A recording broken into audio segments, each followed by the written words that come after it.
کروانا چاہتا تو تم سے اس طرح باتیں کیوں کرتا؟ میں سیدھی اور صاف بات کرتا، میرے ساتھ چلو، مجھے تم سے ایک ضروری بات کرنی ہے۔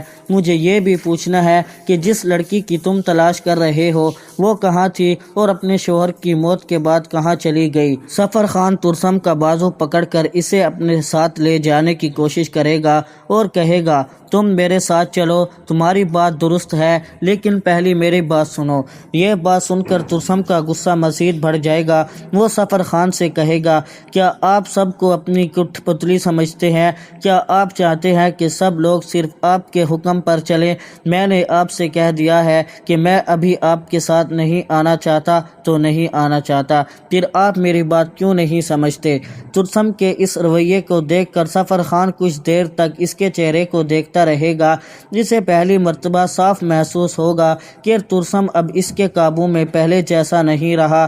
سفر وہاں سے چلا جائے گا، لیکن اس کے ذہن میں ایک ہی سوال ہوگا کہ اب وہ کیا کرے۔ اسے یہ سوچ کر پریشانی ہوگی کہ کہیں ترسم اس کی تمام حقیقت کو معلوم نہ کر پائے۔ سفر خان جانتا ہوگا کہ ترسم اب اس مقام تک پہنچ چکا ہے جہاں اسے بہت سی پرانی باتوں کے اصل مطلب سمجھ آنے لگے ہیں۔ اسے اندازہ ہو جائے گا کہ اگر ترسم نے یہ جان لیا کہ سفر خان نے اسے اپنے ستیلے بھائیوں کے خلاف استعمال کیا ہے، انہیں راستے سے ہٹانے کے لیے اس کے غصے کو بڑھایا اور دونوں علاقوں کو سرداری حاصل کرنے کے لیے اسے ایک محرک کے طور پر استعمال کیا، تو پھر سفر خان کے لیے حالات بہت مشکل ہو جائیں گے۔ دوسری طرف سہراب لالہ بھی اپنی جان بچانے کے لیے کوئی نہ کوئی راستہ نکالنے کی کوشش کرے گا۔ سہراب نے سوچا ہوگا کہ اب اس کے پاس ایک موقع ہے، اگر وہ زرمالا اور سر بلند دونوں کو کسی طرح پھنسا دے تو وہ ان پر الزام لگا سکتا ہے اور جھگڑے کے سامنے اپنی بات منوا سکتا ہے۔ اس کا خیال ہوگا کہ جرگہ سر بلند سے سرداری واپس لے لے گا، پھر وہ خود سردار بن جائے گا اور زرمالا کو بھی حویلی سے نکال دیا جائے گا۔ اس طرح اس کے خلاف موجود تمام باتیں اور ثبوت بھی ختم ہو جائے گی۔ لیکن سہراب لالہ کو کیا معلوم تھا کہ قسمت نے کچھ اور ہی فیصلہ کر رکھا تھا۔ جس سرداری کی پگڑی کا حق قدرت نے سر بلند کے لیے رکھا تھا وہ اتنی آسانی سے اس سے چھیننے والی نہیں تھی۔ سر بلند ایک صاف دل اور مخلص انسان تھا، اس لیے اس پر لگایا گیا جھوٹا الزام اسے اندر سے بہت پریشان کر رہا تھا۔ سہراب کو بھی سمجھ نہیں آتا کہ اب وہ کیا کرے، کیونکہ اس نے جو سوچا تھا معاملہ اس کے بالکل الٹ ہو گیا۔ جس لڑکی کو وہ حویلی سے نکالنا چاہتا تھا اب وہی لڑکی دوبارہ اسی حویلی کی مالکن بننے والی ہے۔ سہراب لالہ کے لیے یہ بات برداشت کرنا بہت مشکل ہو جاتی ہے۔ جب جرگہ کا فیصلہ سامنے آتا ہے تو سہراب کا غصہ قابو سے باہر ہو جاتا ہے۔ اس کا ایک ملازم اس کے پاس آ کر پوچھتا ہے، کیا ہوا سہراب لالہ؟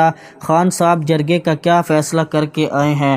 یہ سنتے ہی سہراب غصے میں اس ملازم کو مارنے لگتا ہے۔ وہ غصے سے کہتا ہے، میں نے تمہیں اپنے ساتھ اس دن کے لیے کھڑا کیا تھا کہ تم یہ سب دیکھو، کیا میری کوئی عزت نہیں رہی؟ وہ میرا بھائی ہے، لیکن مجھے سمجھ نہیں آ رہی کہ اس نے میرے ساتھ ایسا کیوں کیا ہے۔ کیا یہی دن دیکھنے کے لیے میں نے اتنا کچھ کیا تھا؟